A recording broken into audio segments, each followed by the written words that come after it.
La reforma laboral nos puso a hablar de cosas que el país había olvidado hablar o que el país se había negado a hablar. Tuvimos que intervenir judicialmente respecto de un caso de acoso de un trabajador sindicalizado, de un sindicalista con mucho poder que estaba acosando a un aprendiz. No podemos normalizar que todos estamos bien todo el tiempo, que todos estamos sanos todo el tiempo o que todos somos productivos todo el tiempo. Cuando el despido es sin justa causa no existe nada de eso. Entonces, cuando el despido es sin justa causa, la persona lo primero que va a preguntarse es ¿por qué? ¿Por qué? ¿Qué hice mal? Pero muchas empresas tienen una desconexión muy grande de entender respecto de ese trabajador, de ese colaborador, que hay una persona, y no solo hay una persona, hay una familia detrás. Hay todo un entorno humano detrás de una persona individualmente considerada, que es la persona trabajadora.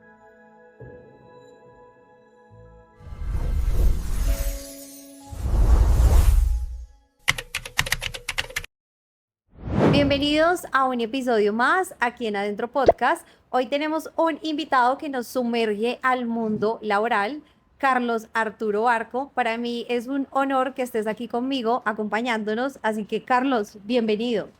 Muchas gracias, Viviana, por la invitación y por supuesto yo soy el encantado de estar aquí acompañándolos con toda la audiencia que nos va a escuchar. ¿Qué tiene adentro Carlos fuera de los títulos? ¿Quién es Carlos sin los títulos? Bueno, muchas gracias. Realmente es una pregunta muy difícil y muy profunda. Yo me he considerado un estudiante eterno, un aprendiz tal vez. Y bueno, pues también hago otras cosas. Soy profesor, soy investigador, soy académico, soy mochilero. Algún tiempo en las redes sociales me definía como mochilero de profesión y abogado por pasatiempo. Me encanta, me encanta. Pero básicamente eso es eso. Ahora, en el afán y en el interés de aprender nuevas cosas, ahora me considero aprendiz de triatleta. Pero bueno, digamos que en general soy un hombre con ganas de aprender siempre.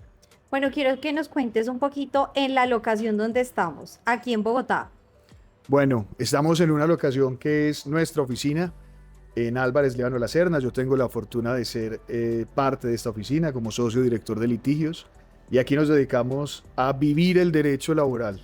Unas conferencias que tuviste la oportunidad de dictar en varias universidades, hablabas un poco de la vida al derecho y me encanta nada más el título, cómo suena, porque me da a pensar un mundo de cosas, cómo sería la vida al derecho. Bueno, esta conferencia que es la vida al derecho surge de una invitación que me hizo una universidad de Manizales para hacer la conferencia de cierre en precisamente un semestre donde estaban a puertas de graduarse los nuevos abogados en una universidad de Manizales. Entonces la vida al derecho era una reflexión o fue una reflexión acerca de qué significa entregarle la vida al derecho y era en el fondo una conferencia acerca de la resignificación del éxito. ¿Qué es lo que nos hace exitosos? ¿Qué es lo que debería ser para nosotros considerar que alcanzamos el éxito? Entonces, en esa conferencia que pues tuvo muy buena acogida y pude darla en algunas otras universidades también, la reflexión era que las condiciones sociales, los patrones sociales, las presiones sociales nos llevan a asociar el éxito con altos salarios, nos llevan a asociar el éxito con altos cargos, con poder, con estatus, con cosas materiales, con el último carro, con un apartamento amoblado. Y eso se ha convertido en una sociedad de consumo como un sinónimo de éxito. El exitoso es el que tiene el último modelo de carro, el exitoso es el que tiene ingresos altísimos, etc. Y demuestra un estatus social que también socialmente, por una sociedad de consumo excesiva, Demasiado excesivo. nos hace consciente o inconscientemente asociarlo con el éxito. Pero en la gran mayoría de casos hay personas que lo disfrutan, por supuesto, disfrutan tener el carro último modelo y disfrutan tener el apartamento amoblado en las mejores zonas de la ciudad, por supuesto. Y sin duda tener plata libera necesidades y libera urgencias. Claro que sí. Y eso ¿Quién también no hay que necesita? decirlo, ¿quién no necesita la plata? Pero ese es un concepto muy diferente del éxito. porque muchas de esas personas no encuentran plenitud, no encuentran bienestar, no encuentran alegría, no encuentran pasión, a pesar de tener todo lo que alguna vez hubieran soñado. O sea que te fuiste adentro tuyo. Algo me fui adentro, exactamente, busqué adentro.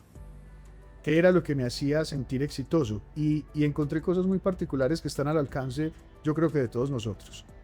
Encontré que me hacía sentir exitoso tener tranquilidad, tener tiempo, tener conversaciones profundas con mis amigos, con mi familia, tener tiempo con mi familia, con mi pareja, disfrutar el mundo, conocer una nueva ciudad, viajar por carretera y ver cómo vive la gente en otros lugares, en Colombia o fuera de ella, conocer todo lo que había soñado de conocer de niño.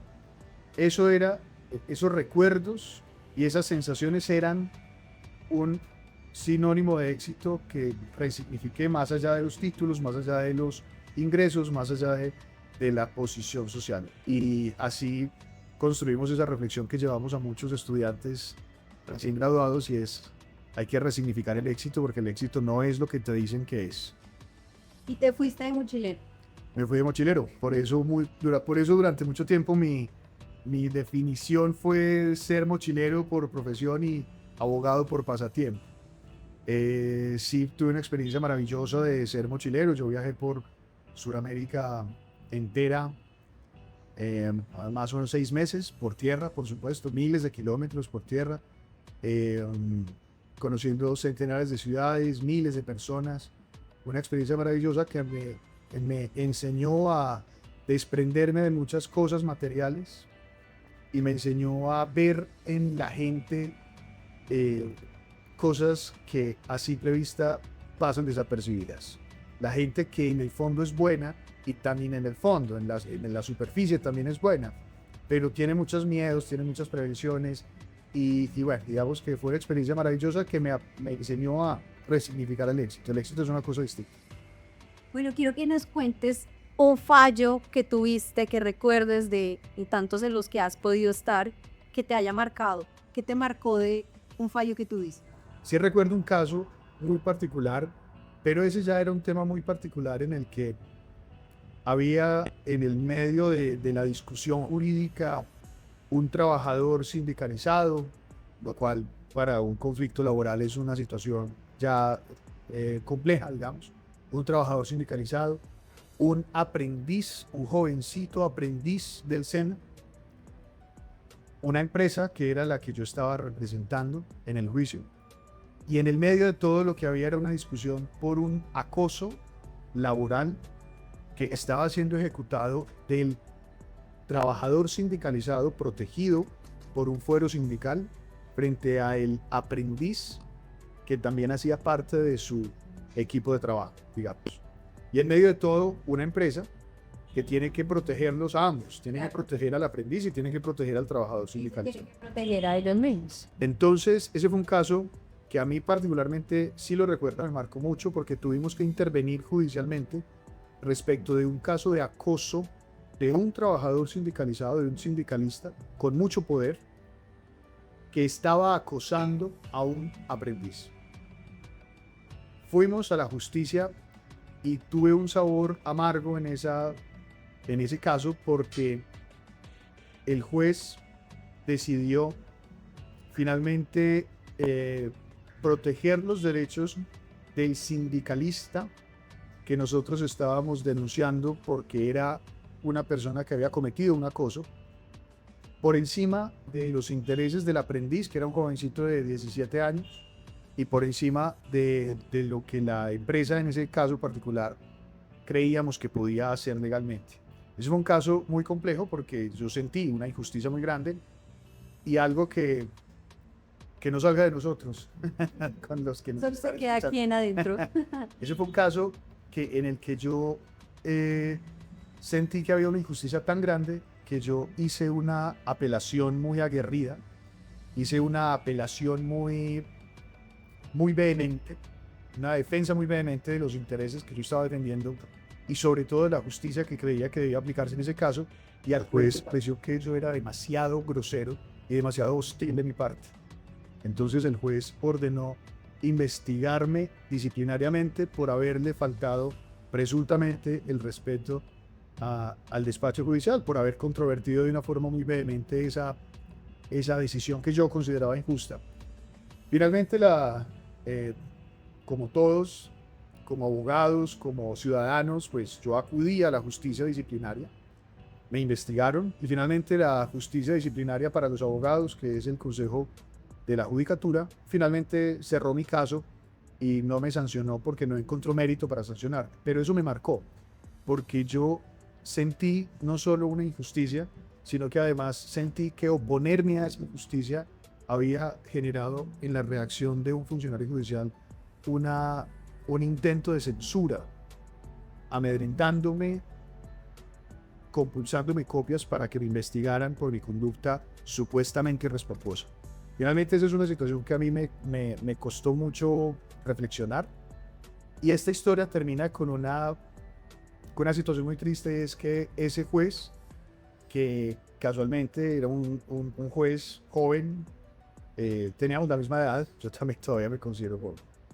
Ese juez era un gran académico, era también profesor, tenía mi misma edad.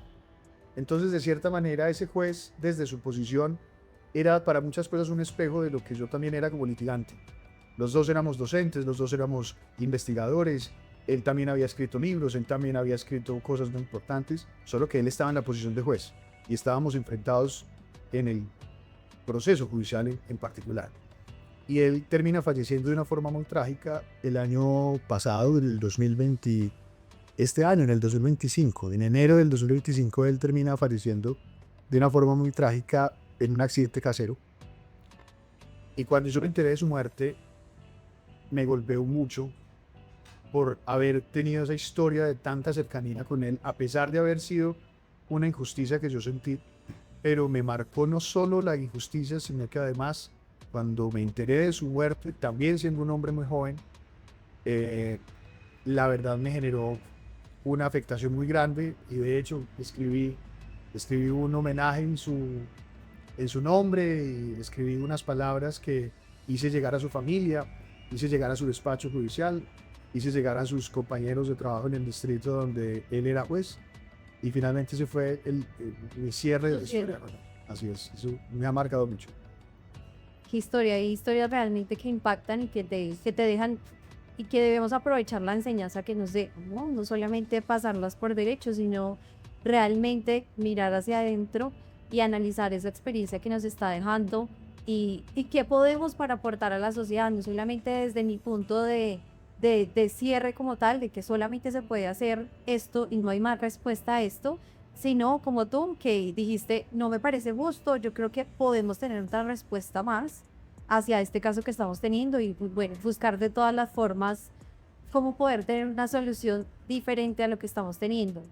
Bueno, estamos en el tema de la reforma laboral aquí en Colombia y para muchas empresas una reforma laboral no solamente es cambiar todas las leyes o las normas o cómo debemos hacer las cosas, sino realmente analizarnos internamente en las empresas, cómo estamos, cómo está el clima, cómo está la cultura, cómo están las personas que trabajan con nosotros diariamente y no solamente esperar a que una reforma cambie para que nosotros podamos cambiar. Contigo, que tú eres especialista en este tema, quiero que nos cuentes qué estamos haciendo o qué no estamos viendo dentro del trabajo en el día de hoy. Bueno, hay algo que está suficientemente bien estudiado desde la academia. Hay muchos profesores, muchos investigadores que se han dedicado a esto. Y es que nosotros en Colombia tenemos una cultura de lo que han denominado el fetichismo legal. Y es creer que todo se soluciona a través de la ley. O que todos los problemas sociales se resuelven expidiendo nuevas leyes o nuevas normas. Como si las leyes fueran la verdad revelada y entonces la promulgación de una ley, por ejemplo, la reforma laboral, solucionaría todos los problemas de los trabajadores o de las empresas en Colombia. Eso es completamente falso. Eso es evidente que así no funciona el mundo real. La reforma laboral, que ha sido criticada por muchos de nosotros, por supuesto incluyéndome, desde algunos sectores económicos, desde algunos sectores académicos. Es una reforma laboral que sí tiene algo muy importante, y es que puso sobre la mesa discusiones laborales, discusiones sociales que históricamente habían sido relegadas o históricamente habían sido invisibilizadas, también por intereses seguramente económicos o intereses políticos. Entonces, la reforma laboral nos puso a hablar de cosas que el país había olvidado hablar o que el país se había negado a hablar. Y eso es muy importante. Y le dio una voz, y eso hay que reconocerlo, por supuesto, a pesar de las críticas que yo particularmente tengo con la reforma laboral, pero los promotores de la reforma laboral le dieron una voz a muchos trabajadores que en efecto mucho tiempo estuvieron, digamos, sin espacios suficientes para discutir cosas del día a día laboral. Ahora, la reforma laboral por sí misma no va a solucionar los problemas, porque los problemas realmente son parte de un ecosistema mucho más amplio en el que solo la ley es un pedacito, y es el mercado laboral, es el universo del trabajo, es el mundo del trabajo. En el universo del trabajo, la ley es solo un pedacito. Y el universo del trabajo no se reduce solo a los trabajadores y a los empleadores. Hay decenas de actores en el universo laboral que van más allá de solo el trabajador, un sindicato y un empleado. Hay miles de personas alrededor, gravitando alrededor del trabajo, y hay toda una cultura de qué es trabajar, qué significa trabajar, cómo vemos socialmente el trabajo. ¿Cuál es la mayor desconexión hacia tu punto de vista que sientes que viven los empleados y qué es lo que esperan las empresas de lo que realmente están viviendo los empleados? Bueno, yo creo que hay una desconexión muy grande de todos los actores laborales en entender por qué trabajamos, para qué trabajamos, no para quién trabajamos. Porque la respuesta de para quién trabajamos puede ser una respuesta fácil. Es para qué trabajamos. Y esto es clave porque tanto un trabajador como un sindicato, como un empleador, debe tener claro por qué se trabaja. ¿Por qué se trabaja? ¿Para qué trabajamos? No se trabaja para generar dinero. No se trabaja para generar ingresos. No se trabaja solo para acumular capital. O para tener estatus. O para tener estatus. O para engrosar cuentas bancarias en corporaciones.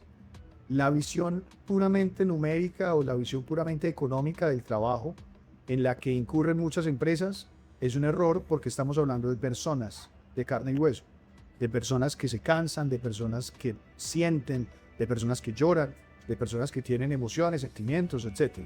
Entonces, las empresas creo que quieren, a veces, no todas por supuesto, y de hecho las que lo comprenden mejor están un paso adelante, pero muchas empresas tienen una desconexión muy grande de entender respecto de ese trabajador, de ese colaborador, que hay una persona, y no solo hay una persona, hay una familia detrás. Hay todo un entorno humano detrás de una persona individualmente considerada, que es la persona trabajadora. Y hay que entender al trabajador en ese contexto, sin dejar de generar dinero, sin dejar de generar recursos o de hacer sostenibles las empresas, y sin dejar de lado la productividad, sin duda. Pero no se puede olvidar que hay una persona de carne y hueso ahí, detrás de ese trabajo. Pero los trabajadores al mismo tiempo también tienen que entender que el trabajo es una dimensión humana, ante todo es una dimensión humana. Es una dimensión humana, no es un simple rol, no es una simple actividad, es toda una dimensión humana que nos da sentido, nos resignifica como seres humanos, y que sobre todo nos permite interactuar socialmente. Entonces pasa mucho que muchas empresas no ven a los trabajadores como las personas de carne y hueso que son, tristemente, Sí, pero a veces como una transacción, a veces como mercancía, a veces como objetos. Pero también pasa mucho que los mismos trabajadores no son conscientes de lo que es el sentido del trabajo, y que se trabaja no para alguien, y que se trabaja no por un empleador, o se trabaja no por un número, se trabaja porque es una dimensión social que nos permite relacionarnos. Y esto tiene una profundidad mucho mayor cuando lo vemos en la perspectiva de que cada trabajador es dueño de sus habilidades, cada trabajador es dueño de su cuerpo, de su dimensión humana, y eso es lo que genera valor. Ese valor lo ponen dentro de una organización, y esa organización gestiona ese valor agregado para, a su vez, ser sostenible e integrarse en un circuito económico. Pero el trabajador es el dueño de su propio valor del trabajo. Luego entonces el trabajador tiene una obligación primordial y es autogestionar su valor. Y esa es la desconexión que tienen los trabajadores con el trabajo, porque el trabajador que es capaz de autogestionar su valor es capaz de autogestionarlo de una forma dependiente o de una forma independiente. Y si lo es de una forma dependiente, lo podrá hacer aquí, allá o más allá, en una empresa A, o B o C. Pero los trabajadores que no son conscientes que deben gestionar su propio valor son los que quedan a merced de empresas que, por ejemplo, los contratan o los desvinculan, los despiden o los rechazan. ¿Qué tan normal, como normalizamos todo en este mundo, en este universo, todo lo normalizamos, que estamos normalizando tanto en el ámbito laboral que nos está haciendo daño? Estamos normalizando no ser dueños de nuestro propio valor. Hablo por parte de los trabajadores, por supuesto, o de cualquier ciudadano, de cualquier persona. No ser dueños de nuestro propio valor y no gestionar autónomamente nuestro propio valor. En eso estamos fallando. Y por supuesto, las organizaciones fallan en lo que acabo de mencionar, de no reconocer en su dimensión humana la persona que hay trabajando. La persona y el entorno que acompaña a esa persona, un entorno familiar, un entorno social, etc. En el libro de La tiranía de la normalidad, este es un estudio jurídico a propósito de las posiciones de la jurisprudencia de la Corte Suprema de Justicia y de la Corte Constitucional respecto de la protección a la persona en una situación de discapacidad. Porque, por supuesto, las personas que están en una situación de discapacidad presumiblemente podrían tener una menos o una menor productividad frente a una persona que no está en una situación de discapacidad, y eso es natural. Pero lo que es normal es que todos tengamos alguna afectación en la salud, todos. Y esas afectaciones en la salud están asociadas a la naturaleza humana, que es absolutamente imperfecta. Entonces, normalizar que todos estamos sanos, normalizar que todos estamos en una plenitud de condiciones, es una tiranía. Por eso uno se llama la tiranía de la normalidad. No podemos normalizar que todos estamos bien todo el tiempo, que todos estamos sanos todo el tiempo, o que todos somos productivos todo el tiempo. Eso no lo podemos normalizar. Pero como hay situaciones que son parte de la vida en las que no somos sanos o no estamos sanos todo el tiempo, no somos productivos todo el tiempo, o tenemos afectaciones en la salud que pueden ser transitorias o permanentes, entonces la ley debe proveer un camino de protección a las personas para que no vayan a ser discriminadas por ser menos productivas o por estar enfermas o por tener alguna afectación en la salud. Pero eso, cierro con esta idea, pero eso debe generar confianza en un empleador, de manera que ese empleador tenga reglas claras para poder vincular a una persona con cualquier situación que tenga, cualquier afectación en la salud que tenga, y aprovechar lo que sí puede hacer. Entonces es un cambio de chip, no pensar en lo que la persona ya no puede hacer porque tuvo una afectación en la salud, porque tiene una lesión, sino pensar y concentrarse en lo que la persona sí puede hacer y darle las garantías a un empleador de que una persona en unas condiciones distintas va a poder rendir a su máximo en unas condiciones de igualdad.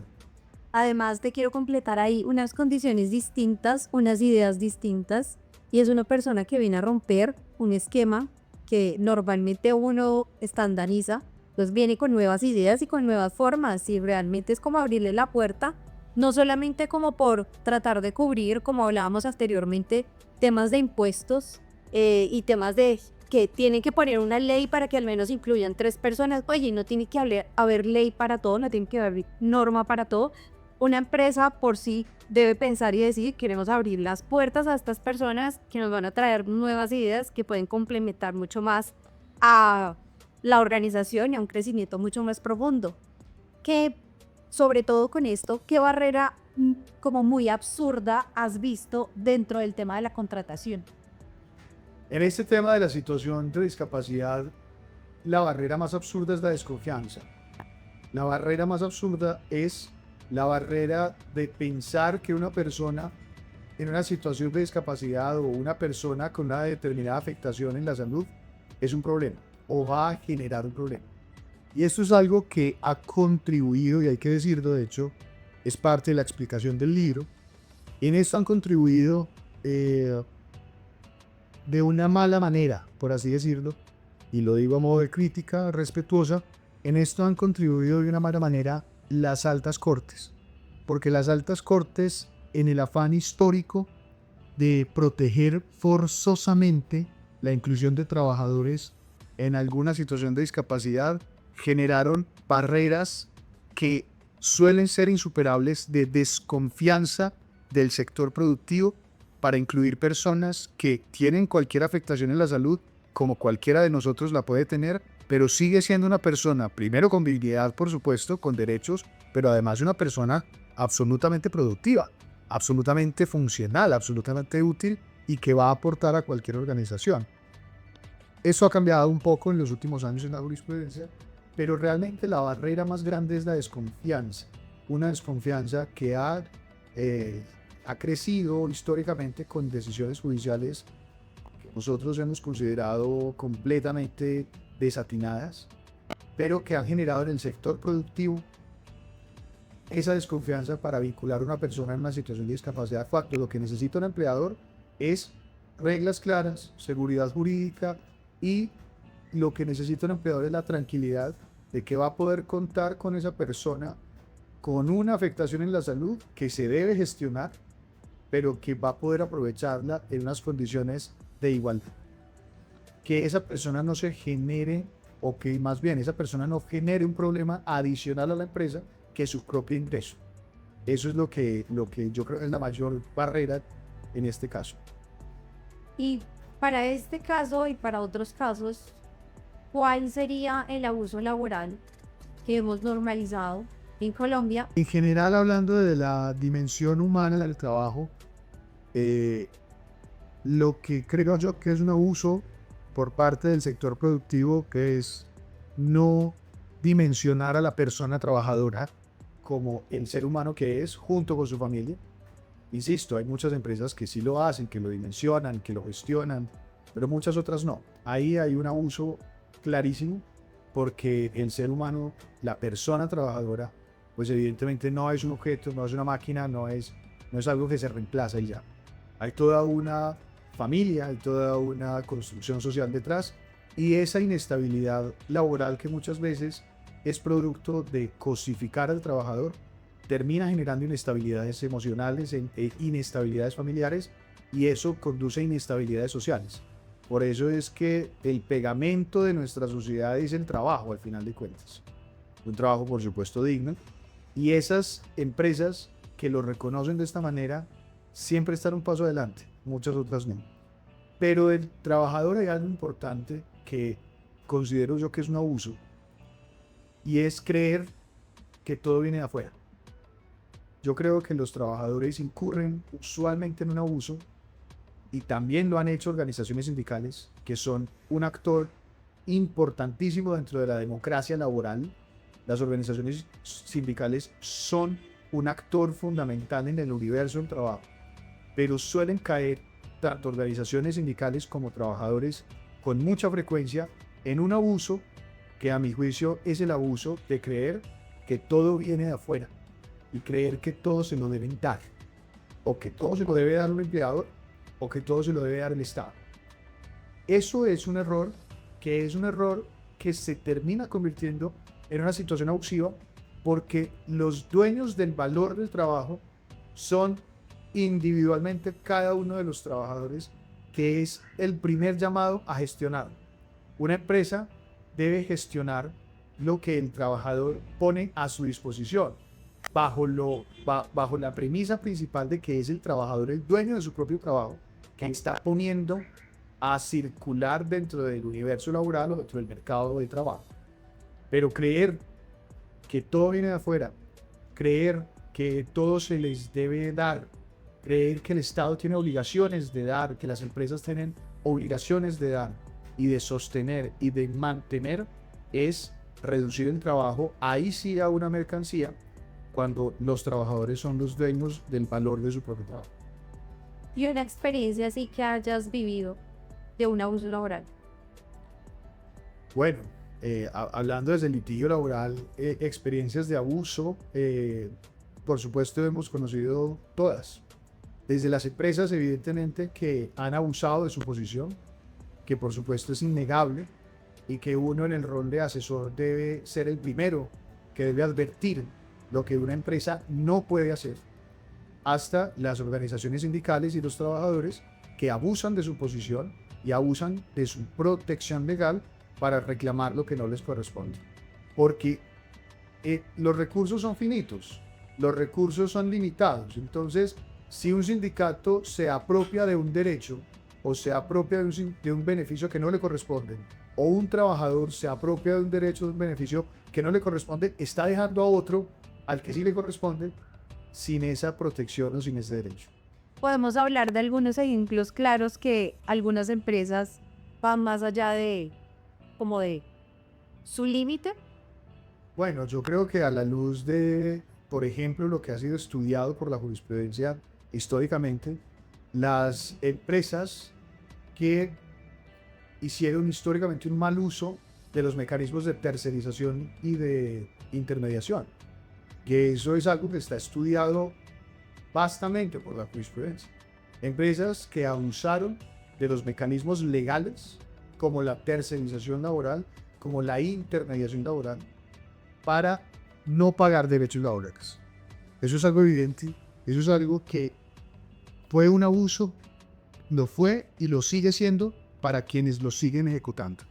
Es un abuso de la ley por parte de un sector productivo que quiso no pagar derechos laborales cuando debía pagar derechos laborales.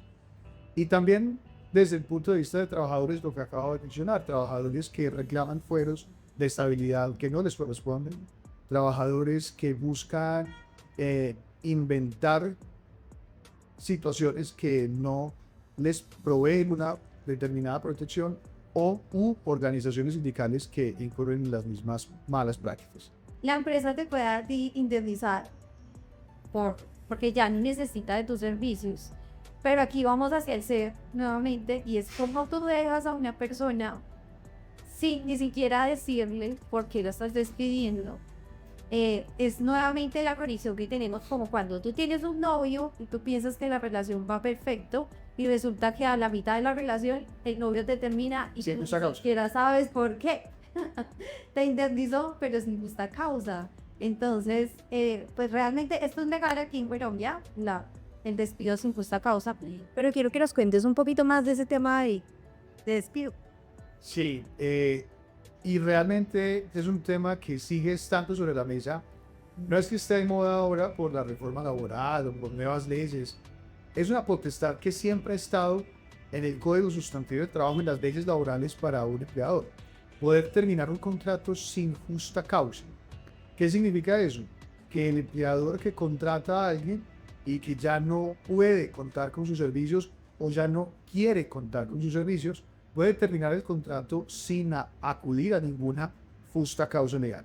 Cuando hay una justa causa legal, pues evidentemente se hace el trámite, se le explica a la persona cuál fue la justa causa en la que incurrió, se le acompañan unas pruebas, y por supuesto tiene que estar soportado, y se le explica a la persona: usted fue despedida por esto, porque esto no lo podía hacer, porque esto está mal o lo que sea. Cuando el despido es sin justa causa, no existe nada de eso. Entonces, cuando el despido es sin justa causa, la persona lo primero que va a preguntarse es ¿por qué? ¿Por qué? ¿Qué hice mal? Y es natural, porque estamos hablando de personas humanas. Estamos hablando de seres humanos que sienten, estamos hablando de seres humanos que además la dimensión del trabajo hace que nos identifiquemos con lo que hacemos. Entonces, que a una persona le digan que ya no va a seguir trabajando porque hay un despido sin justa causa, que ese propio no eres tú, soy yo, ya no existe nada malo, pero te voy a despedir igual. Eso genera inquietudes en las personas, genera dolores en las personas, y no solo dolores por pensar qué pasó o qué pudo haber sido mejor o cuál fue el problema o cómo me reivindico, sino además porque hay algo muy importante, y es que detrás del trabajo hay una fuente de ingreso de la que viven ordinariamente no solo el trabajador, sino su propio familiar. Entonces, una decisión de despido sin justa causa, de cortar el contrato de trabajo, sea con justa o sin justa causa, cortar el contrato de trabajo no es cortar también un circuito social, económico, de esas personas que se van a quedar sin ingreso. Ahora, el empleador precisamente por eso tiene que ser previsivo en cuándo va a terminar el contrato, para que eso no suponga una afectación que el trabajador no deba soportar a pesar de ser legal, o que precisamente se cumplan los requisitos legales para que eso exista. Eso quiere decir que un empleador no puede utilizar esta facultad arbitrariamente, no puede utilizar esta facultad injustificadamente. Y cuando estamos hablando de injustificadamente, no quiere decir que tenga que justificar lo que no tiene justificación, como el despido injusto, sino que no puede ampararse de que puede despedir a alguien porque sí, para deshacerse de alguien problemático, para deshacerse de alguien que ha reclamado un derecho, para deshacerse de alguien que ha querido iniciar un sindicato, ese tipo de cosas. No puede ser un arma para atacar o a una persona o los derechos de una persona. Y así hay que entenderlo. Por eso la responsabilidad de los empleadores es, sobre todo, permitirle a la persona la tranquilidad de que es una decisión que está amparada por la ley, y, por supuesto, asegurarse de que está amparado por la ley, que no haya un motivo discriminatorio, que no haya un motivo arbitrario, que no haya un motivo de vulneración de derechos, etc. Pero cuando dices que de pronto puede ser avisado previo, no hay una ley que diga un mes, 2 meses con una... Para el despido sin justa causa, no. Para el despido sin justa causa, no. Ahora, ¿qué prácticas, qué buenas prácticas pudieran indicar que un empleador pudiera comunicarle anticipadamente a un trabajador que su despido se va a dar sin justa causa en un determinado tiempo? Eso podría ser positivo, pero no es algo que la ley obligue a hacer. El despido sin justa causa puede ser intempestivo, porque es sin justa causa, siempre y cuando no sea ilegal, no sea arbitrario, no sea discriminatorio. Pero siendo así, precisamente esa intempestividad es lo que puede generar mayores dolores a los trabajadores, y eso es lo que hay que medir desde la administración del recurso humano. Desde tu punto de vista, ¿qué cambiarías dentro de una cultura En una empresa, particularmente en Colombia. Yo creo que en Colombia cambiaría de la cultura laboral, que las empresas profundicen más, hay muchas que ya lo hacen, pero profundicen más en la dimensión humana de la persona trabajadora, que evidentemente no son solo números, que los números tienen que rendir, por supuesto, que los números tienen que dar, por supuesto, que la empresa tiene que dar resultados y tiene que ser productiva y tiene que generar recursos, por supuesto, pero detrás siempre hay gente de carne y hueso, y eso no se puede olvidar. Hay muchas empresas que son muy conscientes de esto, otras no tanto, pero se debe profundizar cada vez más en entender la persona humana trabajadora. Y también hace parte de eso que los trabajadores entiendan que son dueños de su propio valor, que los trabajadores entiendan que, siendo dueños de su propio valor, creo que tienen la obligación moral y la obligación, digamos, humana, por así decirlo también, de gestionar y de autogestionar su propio valor. Y eso implica ser conscientes de las capacidades, de las habilidades, de aumentar las capacidades de las habilidades, gestionarlas y ponerlas al servicio de un mercado laboral que lo que hace es precisamente valorar el aporte que cada uno hacemos. Y no en vano, precisamente la Constitución política es muy clara cuando establece que el trabajo es un principio constitucional, es un valor constitucional, pero además es un derecho y un deber. un deber social. Bueno, Carlos, muchas gracias a ti. Y para ir cerrando, quiero que nos digas cómo sueñas ese trabajo aquí en Colombia. Bueno, yo sueño en trabajo con personas empoderadas, personas dueñas de sí mismas, personas que sean capaces de reconocer el valor que tienen y ponerlo a disposición de otros, por ejemplo, empresas o por ejemplo la sociedad. Pero todo parte de que cada uno conozca lo que tiene y sea capaz de gestionarlo autónomamente o dependientemente, pero en beneficio de la sociedad. Así me sueño yo el trabajo en Colombia. Bueno, Carlos, y a todos los que nos están escuchando hoy en el episodio, quiero resumirles todo lo que tuvimos en el episodio. Hablamos un poquito de cultura, hablamos un poquito de los derechos laborales, de la reforma, de esa experiencia que nos sale desde adentro y nos ayuda a buscar afuera, pero también buscar hacia adentro qué es lo que quiero, cuál es mi propósito, qué es lo que me mueve en esta vida. Y quiero que cerremos, Carlos, con ¿qué es para ti trabajar desde adentro? Para mí trabajar desde adentro es ser feliz a través de lo que se hace. Puede sonar a frase de cajón, puede sonar demasiado genérico, pero el valor del trabajo está en que nos hace humanos. No se puede entender el ser humano sin el valor del trabajo.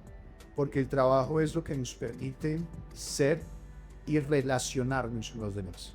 Entonces, el trabajo es un mecanismo de dar. El trabajo es un mecanismo de aportar. Y eso lo tenemos adentro todos, la capacidad de dar. Pero cuando uno da, realmente devuelve lo que a uno ya le dio.